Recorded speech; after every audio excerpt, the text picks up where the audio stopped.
Hello बच्चों, let's read this question. The question says assertion A दिया हुआ है orthophenol sulfonic acid on heating at 100 degree Celsius changes to paraphenol sulfonic acid, right? Reason दिया हुआ है इसका कि sulphonation of phenol is a reversible process. Option 1 हमारे पास both assertion and reason are true and reason is the correct explanation of assertion. Option 2 दिया हुआ है assertion and reason are true but reason is not correct explanation of assertion. Option 3 the assertion is true but reason is false. Option 4 the assertion is false but the reason is true. The key concept for this question is sulfonation of phenol. अगर हम लोग बात करते हैं sulphonation of phenol की, तो sulphonation हमारे पास कैसा रिएक्शन होता है? सल्फोनेशन हमारे पास एक इलेक्ट्रोफिलिक सब्स्टिट्यूशन रिएक्शन होता है, राइट? अगर हमारे पास सल्फोनेशन होता है, राइट, हमारा इलेक्ट्रोफाइल कौन सा जनरेट होता है, राइट? हमें ये देखना होगा कौन सा हम लोग रिएजेंट यूज कर रहे हैं उस इलेक्ट्रोफाइल के लिए, राइट? सी हमारे पास हम लोग यूज करते हैं कंसंट्रेटेड सल्फ्यूरिक एसिड, और जो इलेक्ट्रोफाइल होता है इससे जनरेट वो हमारे पास क्या होता है? वो होता है SO3, राइट? वो कौन सा जनरेट होता है? SO3. तो हमारे पास ना हमें मिलता है ऑर्थोसल्फोनिक एसिड और हमारे पास मिलता है हमें पैरासल्फोनिक एसिड, राइट? इनिशियली हमें क्या मिलता है? इनिशियली हमारे पास मिलता है ऑर्थोसल्फोनिक एसिड, राइट? क्योंकि क्योंकि हमारे पास ये एक काइनेटिक प्रोडक्ट होता है, राइट? काइनेटिक प्रोडक्ट क्या होता है हमारे पास? काइनेटिक प्रोडक्ट हमारे पास वो प्रोडक्ट्स होते हैं जो हमारे पास हमें जल्दी मिल जाते हैं, लोअर टेम्परेचर पे मिल जाते हैं, राइट? दूसरा क्या है हमारे पास? दूसरा है हमारे पास पैरासल्फोनिक एसिड. ये एक थर्मोडायनेमिक प्रोडक्ट होता है. ये कैसा प्रोडक्ट होता है?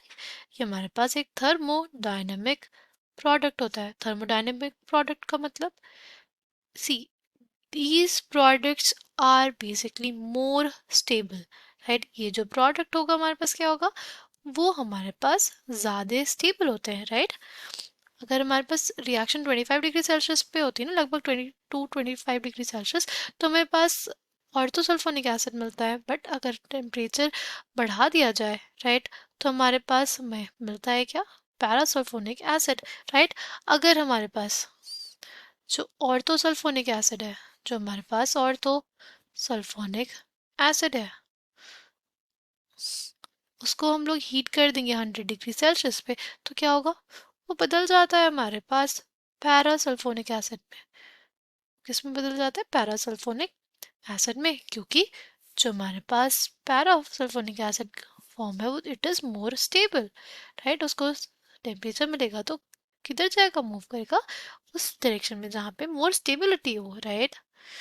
इसलिए हमें ये जो स्टेटमेंट दिया हुआ है कि orthophenol sulfonic acid on heating at 100 degrees Celsius changes to paraphenol sulfonic acid. This statement is correct. Then next की बात करें तो रीजन दिया हुआ है sulphonation of phenol is a reversible process. See हमारे पास जो सल्फोनेशन होता है, राइट, जो हमारे पास सल्फोनेशन होता है वो कैसा प्रोसेस होता है? वो एक रिवर्सिबल प्रोसेस होता है, राइट? वो कैसा प्रोसेस होता है? वो हमारे पास एक रिवर्सिबल प्रोसेस होता है, राइट? देखो ये हमारे पास क्या है? पैरासल्फोनिक एसिड, राइट? इसमें अगर हमने कोई बेस ऐड कर दिया तो क्या करेगा? बेस जो है एसिडिक एच को अब्स्ट्रैक्ट करेगा. ज़्यादा एसिडिक कौन सा एच होगा? OH वाला या सल्फोनिक एसिड वाला? हमारे पास सल्फोनिक एसिड वाला एच होता है ना, वो ज़्यादा एसिडिक होता है. उसी को कौन अब्स्ट्रैक्ट कर लेता है? हमारा बेस, राइट? ये बन गया हमारे पास. अब क्या होगा? सी, अब सपोज हमने ऐड कर दिया क्या? अब अगर हमने ऐड कर दिया H+ या कोई मिनरल एसिड हमने ऐड कर दिया तो क्या होगा उसके केस में? उस केस में हमारे पास H+ है ना, जो ऑक्सीजन की इलेक्ट्रॉन डेंसिटी है वो कुछ ऐसे मूव करेगी, ठीक? फिर हमारे पास कुछ ऐसे, एंड फिर हमारे पास अटैक हो जाएगा इस H+ पे, ठीक। तो हमारे पास क्या बन गया, हमारे पास बन जाती है कुछ ऐसी स्पीशीज,